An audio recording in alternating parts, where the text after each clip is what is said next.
Gênesis 1, versículos 26 e 27. Diz assim a palavra do Senhor. Então disse Deus: façamos o homem à nossa imagem, conforme a nossa semelhança. Domine ele sobre os peixes do mar, sobre as aves dos céus, sobre os animais domésticos, sobre toda a terra, sobre todos os répteis que se arrastam sobre a terra. E assim Deus criou o homem à sua imagem, a imagem de Deus o criou. Macho e fêmea o criou. Os irmãos podem se assentar, amém?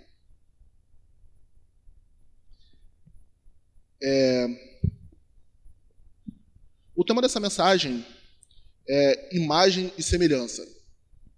Bom, falamos aqui que Deus criou o homem, criou a mulher, macho e fêmea, Deus criou.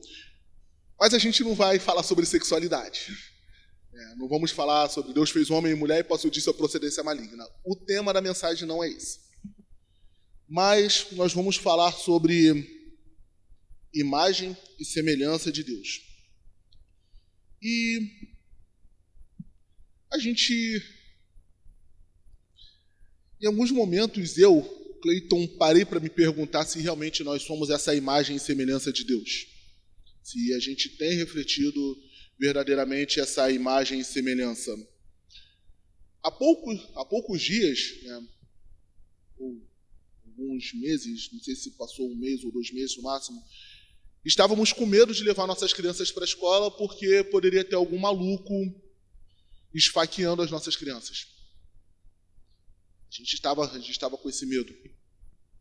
E fora outras histórias bárbaras, quantos aqui, todos nós já ouvimos o caso da moça que matou seus próprios pais, ou do casal que jogou uma criança do prédio, e tantas coisas bárbaras nós temos visto. Os mais diversos tipos de perversões, seja principalmente da área sexual, a gente tem visto isso. Pessoas atentando sexualmente contra crianças, contra bebês. Enfim, a gente tem vivido num mundo cada vez mais bizarro. O mundo está do avesso. O mundo parece que está ao contrário. Onde tudo aquilo que era proibido passou a ser permitido e o que era permitido passou a ser proibido. E aí a gente se pergunta, será que a gente tem sido verdadeiramente essa imagem e semelhança de Deus? Deus criou o homem assim? E a gente vai tentar passear um pouco por essa história. De fato, a palavra de Deus é inerrante. Sim, embora tenham pessoas que digam ao contrário, tem pessoas que coloquem em xeque a inerrância da palavra de Deus, a palavra de Deus ela é inerrante, ponto final. Não há equívocos, não há contradições. Não, a palavra de Deus é inerrante e a palavra de Deus se responde com a própria palavra de Deus.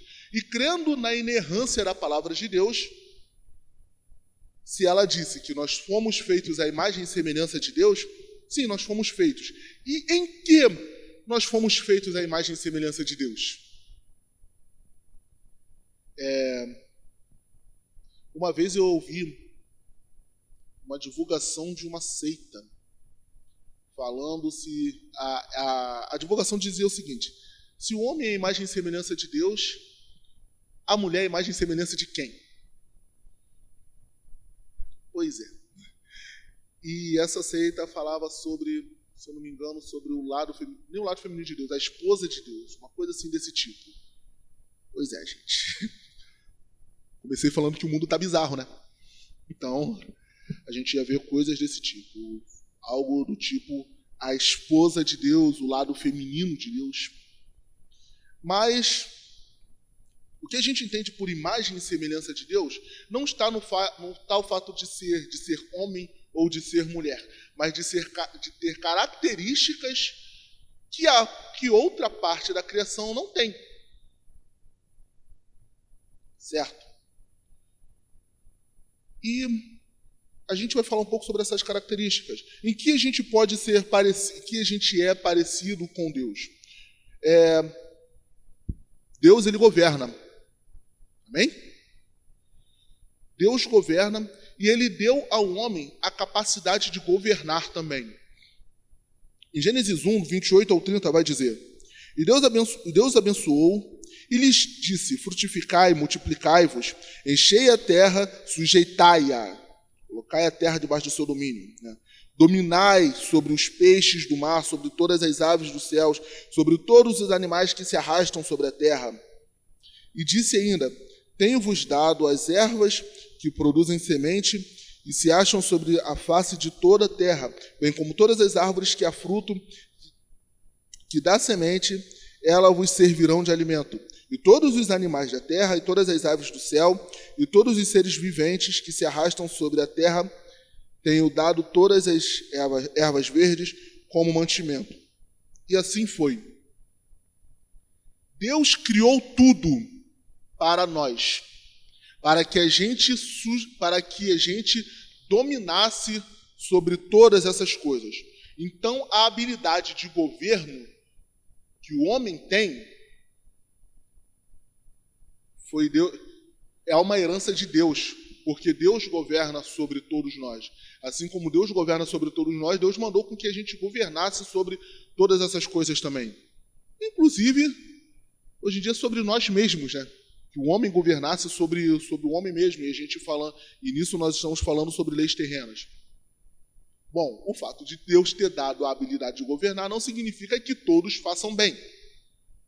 Haja vista os políticos que nós temos, ou ministros, etc. e tal. Bom, não são todos bons governantes, não foram todos bons governantes, mas o fato de governar é uma habilidade de Deus e que Deus deu para a gente também. E outra coisa também que a gente pode ser parecido com Deus é na questão do cuidado da criação.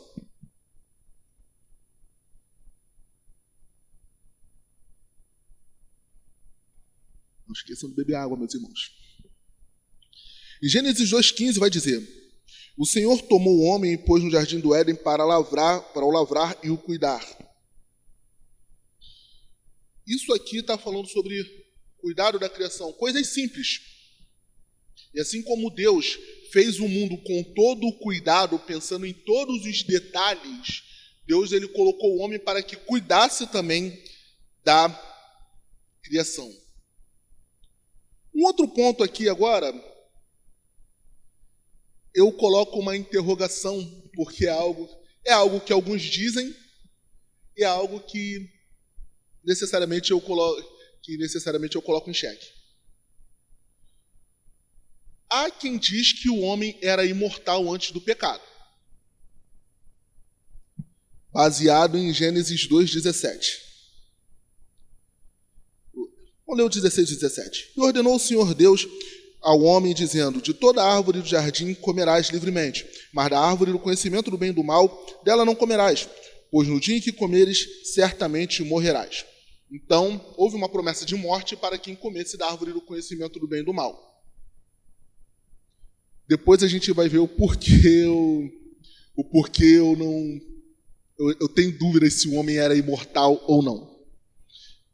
Creio que o homem poderia ser finito, mas a imortalidade não sei necessariamente. Embora o homem não tenha sido programado para morrer, haja vista o medo que a gente tem da morte e o medo que a forma que a gente lidar com a morte. A gente não é preparado para lidar com isso, mesmo a gente tendo a consciência de que a gente vai morrer. Mas nós não somos preparados para lidar com isso. E nisso eu não estou falando sobre cristãos ou mundanos, estou falando raça humana. Ela não é preparada para lidar com a morte, a sua própria morte e a morte dos seus entes queridos. Certo? E voltando aqui sobre algumas características que nós tínhamos, temos, que nos fazem parecidos com Deus. Pureza. Em Gênesis 2,25 vai dizer: e ambos andavam nus, o homem e a mulher, e não se envergonhavam. O homem não tinha maldade. O homem era um ser totalmente puro. Ele não tinha pecado, ele não tinha um olhar lascivo para com a sua esposa. E embora a criação da família, embora a família tenha sido uma criação de Deus, ou como o pastor Cleiton falou no domingo lá em Maricá, uma ideia genial de Deus. Assista essa pregação, muito boa. Mas o conceito de família foi algo criado por Deus. Pai, mãe e filhos. Sujeitai a terra, povoai a terra. Então, isso foi uma ideia de Deus para a família. E um homem, para a humanidade. E o homem, ainda que houvesse essa ideia de multiplicar, de crescer sobre a terra, o homem ainda em si era puro. Totalmente puro, totalmente perfeito, com 100% da sua capacidade intelectual. O homem era parecido com Deus. E a gente poderia citar muitos outros casos, muitas outras coisas, como, por exemplo, na capacidade de amar. Deus ama, o homem ama e Deus ama. O homem tem intelecto e Deus tem o seu intelecto. O homem se ira e Deus se ira também. Então, em muitas coisas nós somos parecidos com Deus, claro que tudo guardado as suas devidas proporções. O homem ama até a página 2. Deus tem um amor incondicional sobre o seu povo. O homem se ira e pode fazer coisas absurdas. O homem pode até acabar com a terra. Haja vista a criação de bombas atômicas. Mas somente Deus sabe, mas somente Deus consegue exterminar com a alma de alguém.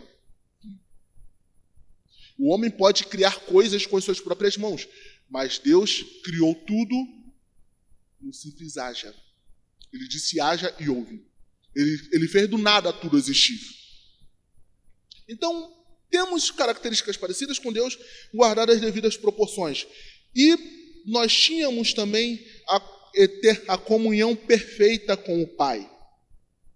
Gênesis 3:8 vai dizer: então, ouvindo a voz do Senhor Deus, que passeava no jardim pela viração do dia, o homem e sua mulher esconderam-se da presença do Senhor entre as árvores do jardim. Vamos entrar na questão da queda, mas primeiro a gente vai ver essa questão do costume de Deus passear pelo jardim e conversar com o homem. E olha que princípio interessante que a gente vê. Dentro desse período, antes da queda, o homem tinha esse costume de conversar com Deus. Hoje também temos essa habilidade de conversar com Deus, só que não tete a tete. Não de uma forma no qual a gente vê. Mas se antes um homem passeava com Deus no jardim, hoje nós podemos passear com Deus na rua em oração. Hoje nós podemos passear com Deus no meio de um trânsito em oração. Ou podemos lavar uma louça, podemos fazer uma comida, podemos fazer qualquer coisa conversando com Deus. Abrindo um parêntese aqui, quando a palavra de Deus fala que Enoque caminhava com Deus e num determinado momento não se viu mais, isso é uma figura de oração. Mostra que Enoque era um homem de tanta oração que caminhando com Deus até o momento em que Deus o arrebatou para si. E ele não se viu mais porque ele já estava caminhando com Deus. Aquilo ali estava falando de oração. Sabe uma coisa? O pecado fez com que o homem perdesse essa plena comunhão com Deus. O pecado fez com que o homem deixasse de caminhar pessoalmente com Deus no jardim. Todo dia Deus tinha o seu encontro com o homem, e quando o homem pecou, a primeira coisa que o homem fez foi se esconder do Senhor. Nós conhecemos muito bem essa história da criação. Mas o que às vezes a gente não para se atentar é que o princípio continua o mesmo. Se a gente tinha alguma vida com Deus,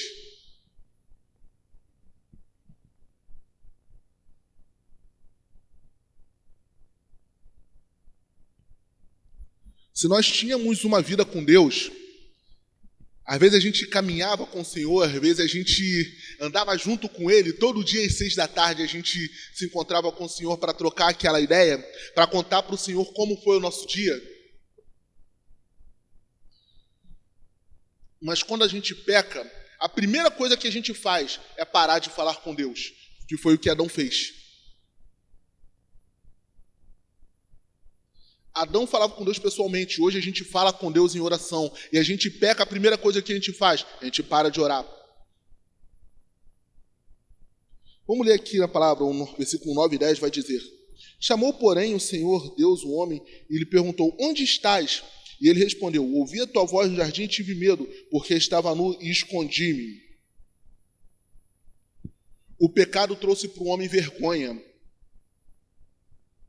O pecado tirou do homem a pureza. O pecado tirou do homem a plenitude da comunhão. Porque hoje a gente não vê mais Deus com os nossos olhos. A gente pode enxergar pelos olhos da fé, a gente tem a certeza de que Ele é, a gente tem a certeza de que Ele nos ouve, a gente tem a certeza de que Ele está nos olhando, mas aquela comunhão plena, o ver, o abraçar que antes o homem tinha, aquele encontro com hora marcada, isso se perdeu. E a primeira atitude do homem foi o quê? Se esconder da presença do Senhor, parou de falar com Deus. E Deus ainda assim o chamou. E Deus o chamou e o que ele fez? Senhor, ouvi sua voz e me escondi. Talvez Adão não tivesse a consciência de que ele não poderia se esconder de Deus. Hoje nós temos. Hoje nós vimos a história. A gente tem a história para ler. E a gente reproduz essa mesma história, porque quando a gente peca, a gente para de falar com Deus. Quando a gente peca, a gente se esconde. Quando a gente peca, a gente faz o quê? Deixa de vir para a igreja. E quantas vezes nós já ouvimos coisas do tipo: eu não sou digno de estar lá não, porque eu tenho muito pecado. Sabe, eu fiz aquela coisa, e eu estou falando quantas vezes a gente ouviu. E quantas vezes a gente já disse isso. Eu estou em muito pecado, eu não posso tomar ceia. Eu estou em pecado, eu não posso ir para a igreja. Porque Deus é santo e eu sou pecador. E se eu sou pecador, eu não posso estar ali. Repararam como a coisa se repete? Como se fosse uma grande roda gigante, tudo se repete. O princípio é o mesmo. A gente peca e se afasta do Senhor. E o pecado também trouxe a capacidade, falo entre aspas, de autojustificação e transferência de culpa. Porque nos versículos do 20 ao 24, do capítulo 3 de Gênesis, o que vai nos mostrar ali? Né? Nem do 20 ao 24, perdão. Os versículos anteriores, quando Deus fala, na continuação, a partir do versículo 11, eu não vou ler para a gente ganhar um certo tempo. O homem transferiu a culpa para Deus e para a mulher. Deus, eu estava quieto aqui na minha, mas o Senhor fez a mulher deu ouvido à serpente, que deu o fruto para ela, ela comeu e ela trouxe para mim. Eu estava aqui de boa, Senhor, tranquilinho. Fez a mulher para quê, Deus? Claro que ele não disse essas palavras, mas ele disse: Senhor, a mulher que tu me deste, me deu o fruto. O camarada, ele teve a capacidade de transferir a culpa para Deus e a culpa para a mulher, mas a culpa não era dele, segundo o seu raciocínio.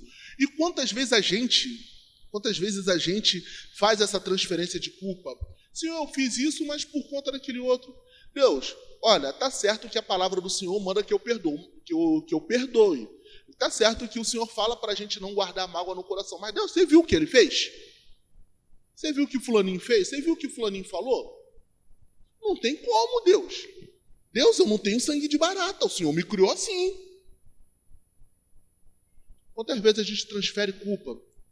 Mesmo princípio. Pecamos, perdemos a pureza, deixamos de falar com Deus, transferimos a culpa e às vezes colocamos a culpa até em Deus, porque no final das contas a gente diz que a gente nasceu assim foi porque Deus nos fez assim. E o pecado nos levou para longe da árvore da vida. Continuando aqui, Gênesis 3, do 20 ao 24, vai dizer: e chamou o homem a sua mulher Eva, porque era a mãe de todos os viventes. E o Senhor fez vestimentas de peles para Adão e sua mulher e o vestiu. Então disse o Senhor Deus: o homem agora se tornou como um de nós, conhecendo o bem e o mal. Perdeu a pureza. não aconteça que ele estenda a mão e tome da árvore da vida e coma e viva eternamente. Só abrindo um parêntese aqui, a minha dúvida sobre o homem ser imortal antes da comissão do pecado, se ele era imortal ou não, é por conta disso. Porque se ele comesse da árvore da vida, ele poderia viver eternamente. Se a partir daquele momento ele poderia viver eternamente, ao que me parece, antes não tinha essa capacidade. Mas abriu parênteses, isso não é o cerne da questão. O fato é que o homem passou a ser finito e a morte passou a ser uma promessa. Depois do pecado. Certo? E continuando aqui, 23. O Senhor Deus, pois, o lançou fora do jardim do Éden para lavrar a terra que lhe fora tirada. Havendo, pois, lançado fora o homem, pôs querubins ao oriente e do jardim do Éden e uma espada flamejante que se movia por todos os lados para guardar o caminho da árvore da vida. Ou seja, o homem foi afastado da árvore da vida, o homem foi afastado do paraíso de Deus. E o que tem acontecido conforme o mundo tem, eu posso dizer, eu digo entre aspas, evoluído? Porque a tecnologia cresce, a ciência se multiplica, em muitos momentos nós nos tornamos muito mais inteligentes, mas o que tem acontecido como decorrência disso? A gente tem andado a cada dia mais longe do propósito original de Deus. Nós estamos perdendo a imagem e semelhança do Senhor. E o pecado foi crescendo de uma maneira tão exponencial a ponto de Deus exterminar a humanidade. Deus acabou o mundo com água. A gente está falando aqui do fenômeno chamado dilúvio. Deus acabou com o mundo, Deus formatou a terra e fez o backup com Noé. E começou tudo com outra família. Então, nesse princípio, a gente pode entender como Salomão chegou a esse entendimento em Eclesiastes 7:29. Sabe? Nós somos a imagem e semelhança de Deus. Somos verdadeiramente essa imagem e semelhança? Ou temos sido essa imagem e semelhança do Senhor?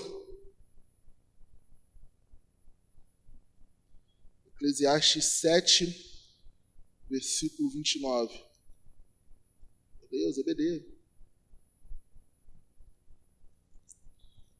Páginazinha grudada. Eclesiastes 7, 29 vai dizer: Isto tão somente achei. Deus fez o homem reto, mas os homens buscaram muitas astúcias. O projeto inicial de Deus era perfeito, o projeto inicial de Deus era maravilhoso, porém a gente estragou tudo. Estragou tudo quando a gente decidiu fazer a única coisa que Deus disse para não fazer. Deus nos deu o governo e a gente entregou o governo para as trevas. A ausência de Deus nos levou para os mais absurdos pecados e para as mais absolutas trevas. Então a gente não tem sido a imagem e semelhança do nosso Criador, porque a gente perdeu a plenitude das características que Deus colocou em nós. A gente não tem mais 100% do nosso intelecto, embora a ciência tenha se multiplicado. A gente não tem mais tanta habilidade de governo, de gerir as coisas da terra, embora a tecnologia tenha avançado tanto. Mas uma das marcas dos avanços da tecnologia é a destruição da terra. A gente não tem mais a pureza, visto que, como hoje as nossas crianças falam coisas, pensam em coisas que seriam para adultos pensarem. E nós temos estragado as nossas crianças. Principalmente nossa geração. E para você ver como as coisas estão involuindo, não estão evoluindo, não, involuindo, estão regredindo. Hoje posso dizer a minha geração, embora eu não seja pai, mas a minha geração falhou muito gravemente em tentar dar tudo tudo aquilo para os nossos filhos, tudo aquilo que a gente não teve. Só que às vezes a gente esquece de dar um pouquinho daquilo que a gente teve também. Que é a questão da responsabilidade, do trabalho. Isso é mentalidade maligna. Porque hoje estão sendo criadas crianças sem limites. Então nós temos evoluído, a gente tem deixado de ser a imagem e semelhança do nosso Criador. Porque afinal de contas, como o homem pode ser imagem e semelhança de Deus?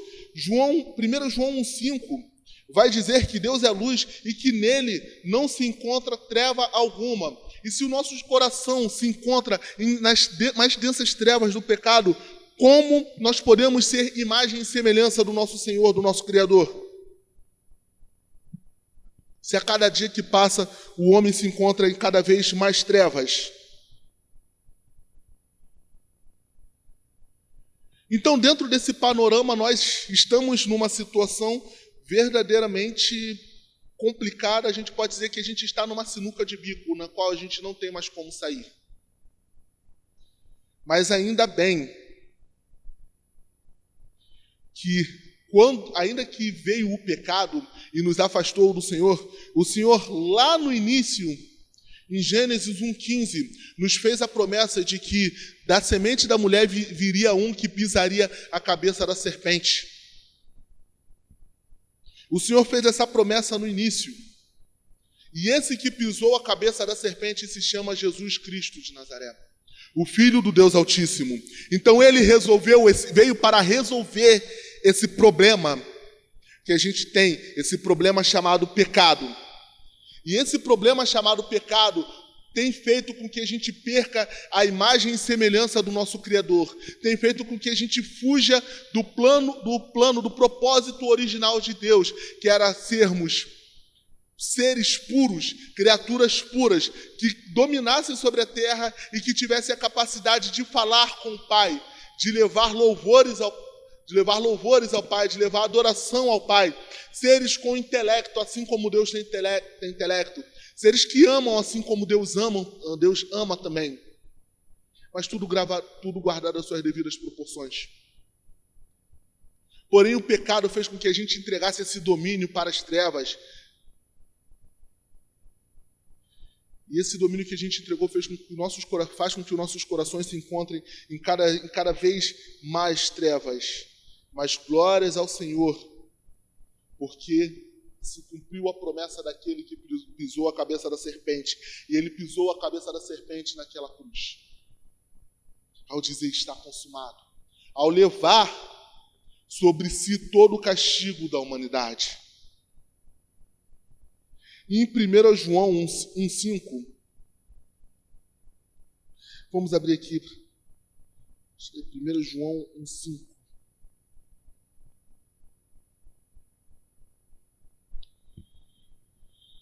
Que diz, esta é a mensagem que dele ouvimos e vos anunciamos. Deus é luz e nele não há treva alguma.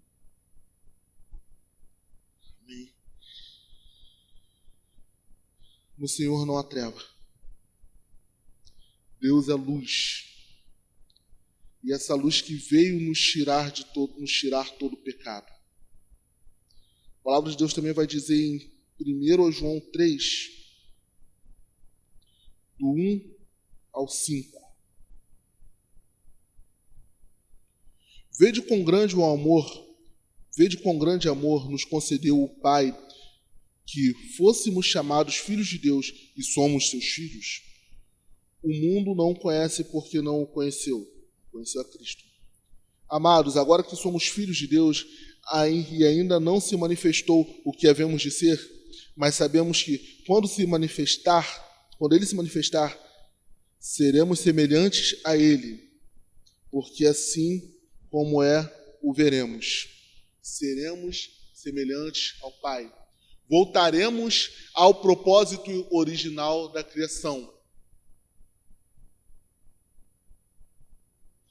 E todo aquele que tem esperança purifica-se a si mesmo, como também ele é puro. Ou seja, todo aquele que crê em Cristo, que espera no Senhor, tende a querer se purificar porque Ele é puro. Se nós estamos em Cristo, o nosso desejo passa a ser a gente se tornar a imagem e semelhança daquele que nos criou, porque esse era o propósito original. Todo aquele que comete pecado transgride a lei, pois o pecado é transgressão da lei. E bem sabeis que ele se manifestou para tirar nossos pecados, e nele não há pecado. Cristo se manifestou para resolver esse problema chamado pecado, e ele veio para tirar os nossos pecados. Como João o Batista disse, o Cordeiro de Deus que tira o pecado do mundo. Cristo se manifestou para isso. E como a gente viu aqui no versículo 2, mas sabemos que quando ele se manifestar, seremos semelhantes a ele, assim como um dia nós já fomos. Assim como um dia nós fomos criados para ser, nós voltaremos a ser semelhantes ao Senhor. Nós o veremos face a face. Estaremos com ele pessoalmente. E todos os dias de tarde voltaremos a passear com o Senhor no jardim. Voltaremos a conversar com Ele, porque uma das promessas que o Senhor nos fez foi que seremos apacentados pelo Cordeiro de Deus. Nós seremos apacentados pelo sumo pastor, e não haverá mais lágrimas em nossos olhos, e toda a dor, todo o mal, tudo será passado, porque nós viveremos eternamente com Ele. Aleluia, que promessa maravilhosa. E em Cristo, nós somos moldados para ter a imagem e semelhança de Deus, onde depois seremos glorificados em nossos corpos e perderemos a capacidade de pecar. A diferença do nosso estágio final para o nosso estágio inicial, ainda que a gente vá recuperar a pureza, ainda que a gente vai recuperar o intelecto, ainda que a gente vá voltar a ver o Senhor, mas a diferença é que quando o Senhor voltar e nós formos glorificados, né, a palavra do Senhor vai revelar isso em 1 Coríntios 15, do 50 ao 54. A gente vai ler aqui só para não ficar nas minhas palavras. Mas nesse momento em que estivermos com Cristo, com o nosso Senhor, nós perderemos a capacidade de pecar. O pecado já não vai ser mais uma opção. Não vai ser mais um desejo.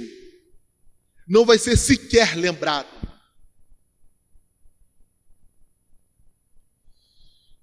Vamos ler aqui. 1 Coríntios 15, do 50 ao 54, diz assim: E agora digo isto, irmãos, que a carne e o sangue não podem herdar o reino de Deus, nem a corrupção herda a incorrupção. Ou seja, isso aqui é maldito. Isso aqui passou a ser maldito. Isso aqui chama por pecado. A gente não precisa fazer esforço para pecar. A nossa carne quer isso. É por isso que carne e sangue não podem entrar no reino de Deus. E eis que vos digo um mistério. Na verdade, nem todos dormiremos, mas todos seremos transformados. E o dormir aqui está falando, é um eufemismo para morrer. Nem todos nós morreremos, mas todos seremos transformados. Como assim?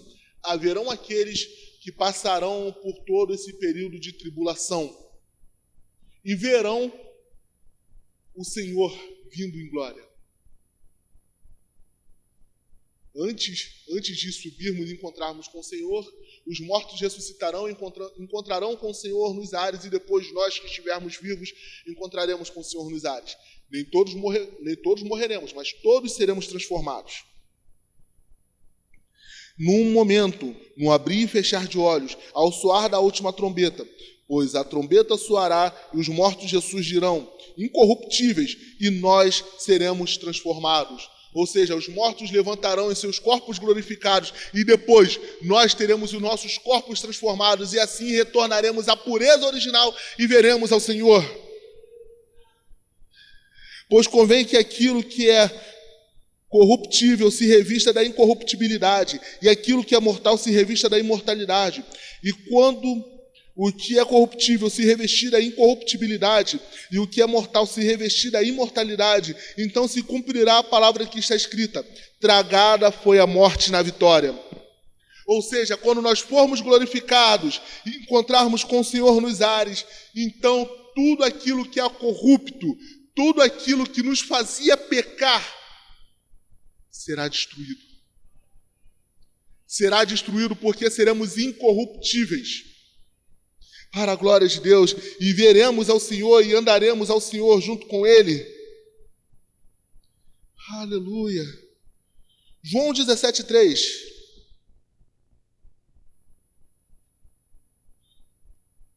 Vamos abrir aqui, já estamos chegando ao final.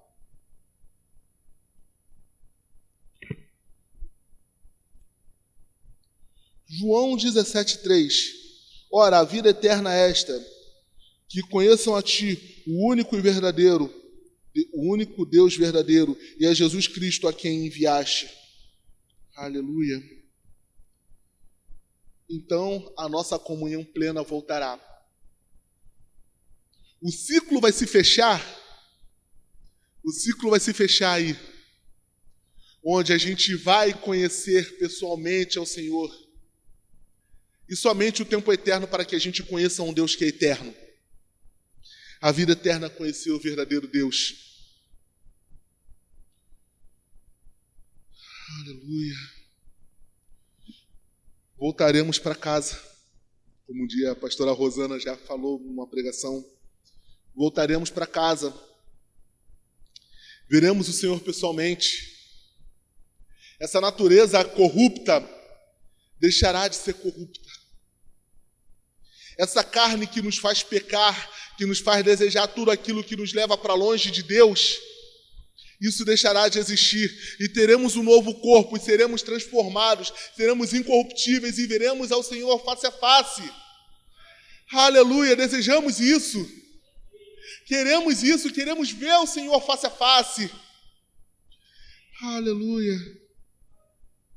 E no fim de tudo, quando estivermos em casa, quando o nosso corpo corruptível se tornar incorruptível, então a gente vai poder fazer o que nos foi impedido de fazer. Porque a gente leu em Gênesis que o Senhor tirou Adão e Eva do paraíso para que eles não comessem da árvore da vida. Amém? Para que eles não comessem da árvore da vida e não vivessem eternamente em pecado. Mas aí, em Apocalipse 2, versículo 7, vai dizer: quem tem ouvidos, ouça o que o Espírito diz às igrejas. Ao que vencer, darei o direito de comer da árvore da vida que está no paraíso de Deus. Se o homem foi expulso do paraíso por conta do pecado, depois com seu corpo incorruptível, com seu corpo glorificado, com a sua vida totalmente transformada, e quando a gente não vai ter mais a opção do pecado, então a gente vai poder comer da árvore da vida e viveremos eternamente com o Senhor. Aleluia! E assim se fecha o ciclo. Assim se fecha o ciclo. Tínhamos uma comunhão plena com Deus. Perdemos essa comunhão por conta do pecado, mas através de Cristo nós podemos voltar a ter essa comunhão plena com Deus. É desejo do Senhor que isso aconteça conosco, e nós devemos desejar isso também. Aleluia! E esse ciclo se fecha, essa roda se fecha, o giro de 360. A gente vai parar no mesmo lugar. Mas olha o que a palavra disse: ao que vencer. Ao que vencer. Ao que se manter firme em Cristo. Ao que se mantiver na palavra do Senhor. Ao que se mantiver fiel às Escrituras. Ao que se mantiver unido no Senhor. Ao que se mantiver unidos uns com os outros. aquele que perseverar em buscar o Espírito do Senhor, aquele que tiver a palavra do Senhor guardada no seu coração, aquele que se arrepender dos seus pecados, ao que vencer. Ao que vencer. E a gente lembra que pelas nossas forças nós não vencemos. A gente não está falando em vencer na vida. A gente não está falando em atingir uma boa família, ou atingir uma condição financeira boa, ou ser reconhecido profissionalmente, mas ao que vencer o pecado. Ao que vencer o pecado. E assim o ciclo se fecha e estaremos juntos com o nosso Senhor. Essa é a promessa que o Senhor tem para nós. E voltaremos a ser a imagem e semelhança do nosso Criador. Amém? Vamos orar, meus irmãos?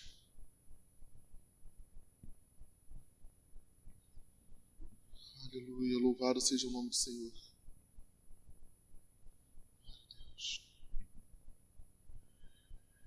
Ó Senhor amado, nós bendizemos a Ti. Deus, muito obrigado, ó Pai amado, por aquilo que o Senhor falou conosco, ó Deus. E Senhor amado, entendemos, ó Pai, que o propósito é que a gente volte a ser a sua imagem e semelhança, ó Deus. E que a gente volte, ó Pai amado, a ter a pureza, ó Pai. Que a gente volte a ter a inocência, ó Pai. Deus, nós queremos isso, ó Pai. Nós queremos voltar a esse primeiro amor. Nós queremos, ó Pai amado, voltar, ó Deus, à comunhão plena com o Senhor, Deus, comunhão plena que não pode ser desfeita pelo pecado. Deus amado, nós te amamos porque o Senhor nos amou primeiro e nós entregamos as nossas vidas a Ti, ó Pai. E Deus, nós clamamos, ó Pai, para que o Senhor nos ajude, porque a promessa de poder comer da árvore da vida é somente para aquele que vencer, para aquele que se mantiver fiel. Pai amado, em Ti nós somos mais do que vencedores, em Ti. Não pelas nossas forças, mas somos mais do que vencedores porque Cristo venceu a morte, Cristo consumou a promessa do Senhor. Aleluia, Pai amado. Ó Deus Santo, e por isso, ó Deus, eu clamo a Ti, ó Deus, ajude-nos, Pai, para que nós sejamos, ó Deus, a Sua imagem e a Sua semelhança, Pai, para que sejamos verdadeiramente representantes do Senhor aqui nessa terra, ó Deus. E para que a gente consiga chegar até o final, sendo imagem e semelhança do Senhor, Deus. Onde a gente não vai ter mais a opção do pecado, onde a gente não vai ter mais o desejo do pecado, ó Deus. Porque um pecado fez com que todos os outros existissem. Mas um sacrifício fez com que todos os pecados fossem apagados. E se estivermos em Ti, ó Deus, os nossos pecados serão apagados, ó Pai. Aleluia! Por um sacrifício, a comunhão plena com o Senhor pode ser restabelecida somente em Cristo Jesus e em mais nenhum outro lugar, ó Deus. Porque só o Senhor Jesus é o caminho, a verdade e a vida. E ninguém verá ao Pai senão por Cristo. Ninguém chegará ao Pai senão por Cristo.